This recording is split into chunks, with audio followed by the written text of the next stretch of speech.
been given key ministries in our country.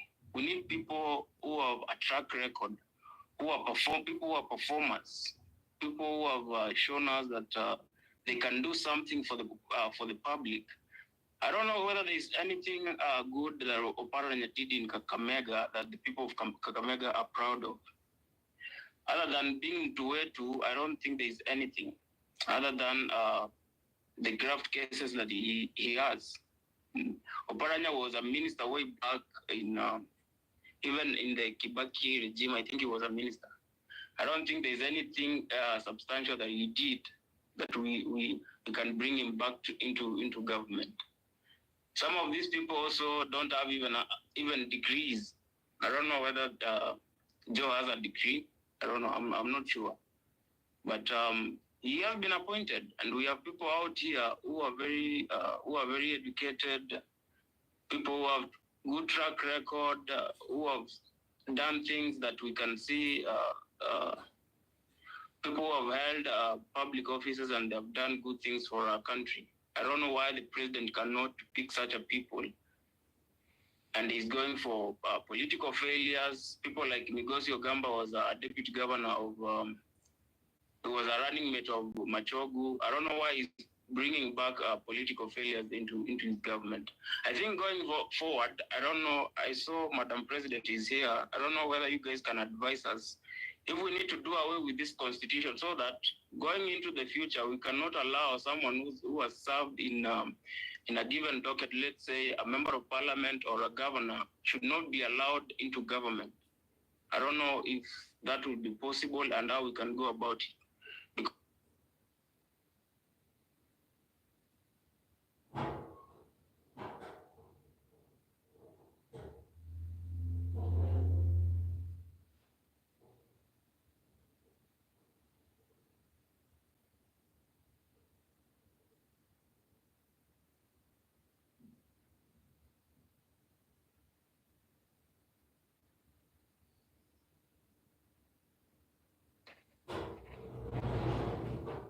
Are you still on? I think we lost you.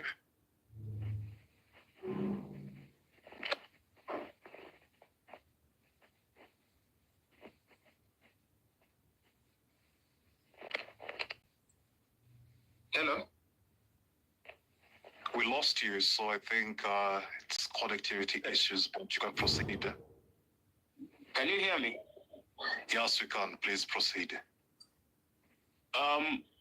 I was saying, I don't feel like, okay, the 2010 constitution has served us very well, but to some extent, I feel like it has some deficiencies. It has some issues that we need to really address. We really need to put it very clear that there is no way someone can serve as governor for 10 years and then bring him back and we reward him the position of being a minister again. He has done his 10 years. Let that person go home for good or get some other things to do for. I think Oparanya is around 69. He can get other things to do. He can run businesses, but not bringing him back to government. There are so many things he can do. Maybe advise the president if they are friends. Those are kind of things that those people can do. I think we need, going forward, I think we need to amend this constitution. I feel like it has some deficiencies that we really need to address. And I've been really trying to know how we can do that. I hope we have legal minds in the house who can tell us what we need to do so that we can amend this constitution. There's a big mess with this constitution. We're being overrepresented. We have so many dockets. People. We need really to reduce the number of ministers that we have right now. So that is my contribution, and I hope the members of parliament, those who are here, and if there's a friend of any member of parliament here, they really need to tell them to do the right thing. If someone is not qualified, please don't massage that donkey. Let that person go home. Thank you. Thank you, Abaye.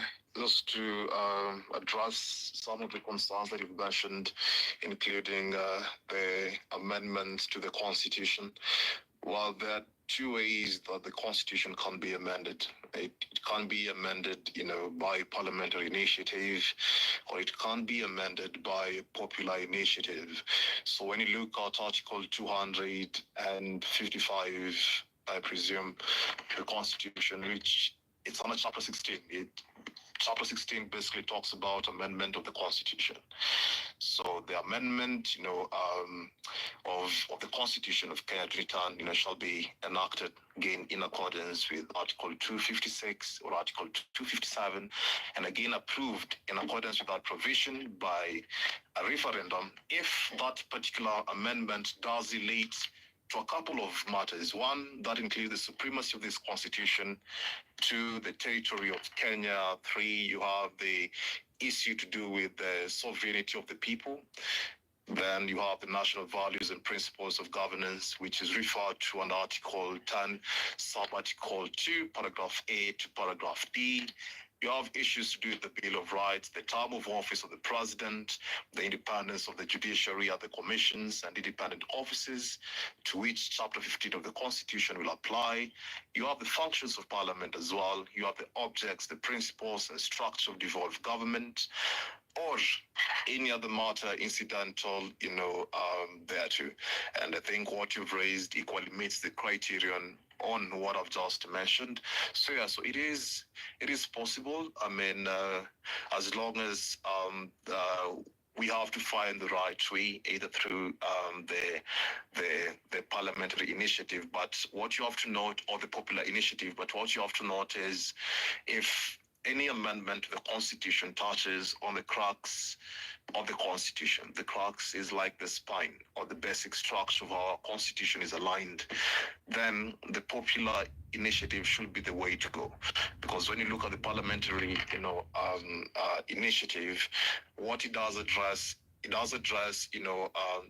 any other matter apart from consequential amendments to the legislation arising from any bill that has been fronted to amend the Constitution.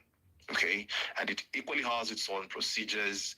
But the popular initiative, as you had seen in the 2005 referendum, for a new constitution, the clamor and cry for, a new constitutional dispensation. But right now, from 2005 to 2010, from 2010 after the promulgation of the Constitution, 14 years later, there has been a lot of developments in between. We've seen governors who've served for two consecutive terms, vying to become senators, and for me, I think that is quite unethical, if you asked me.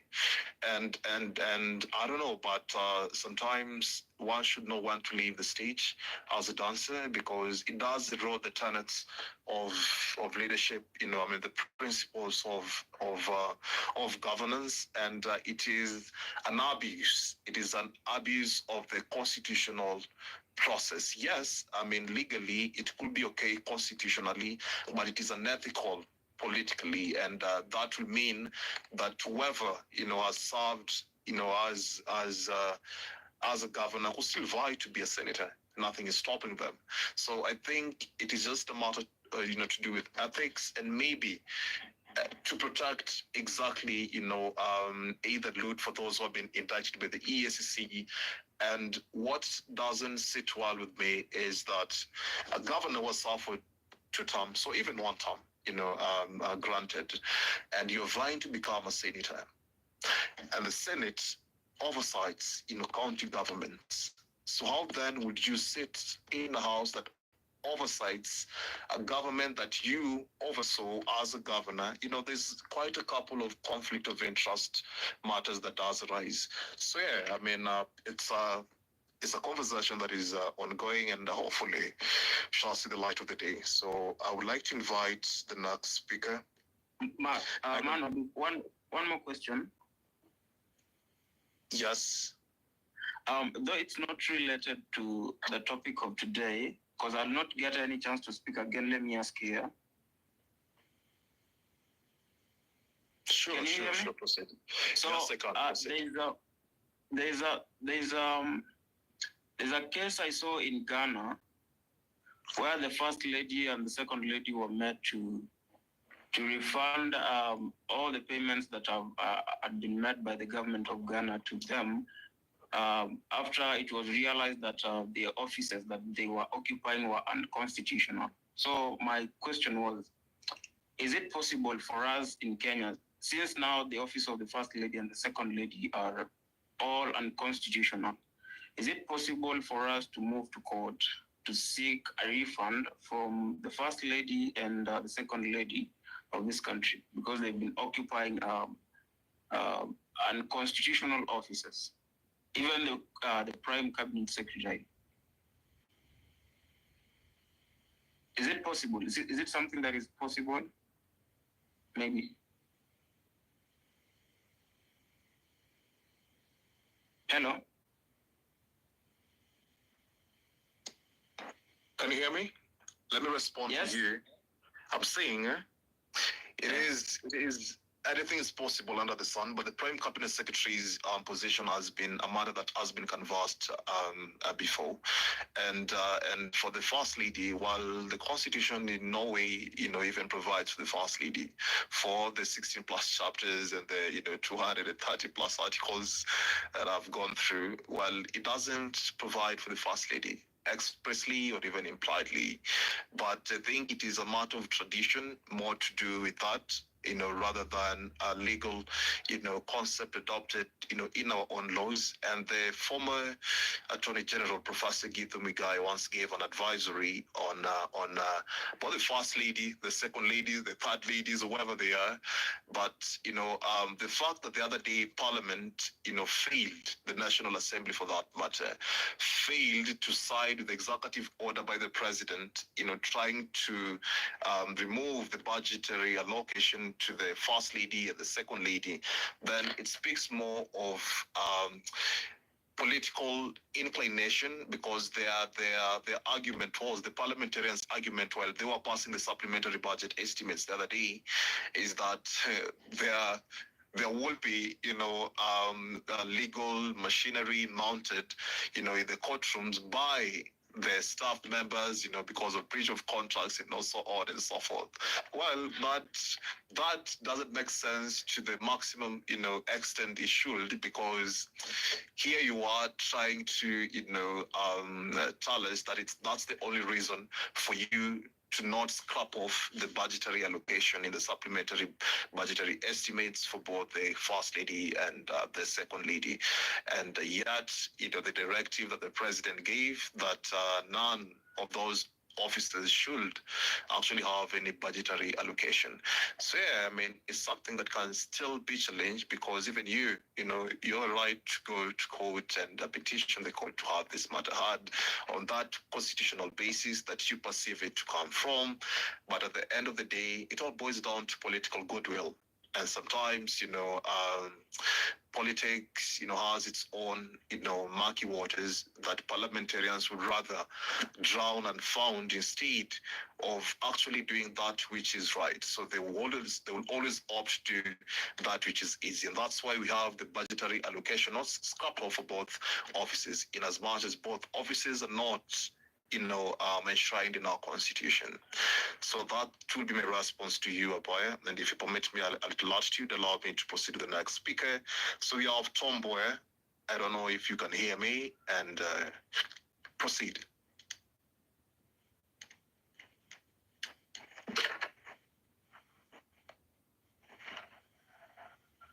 Tom Boyer, can you hear me?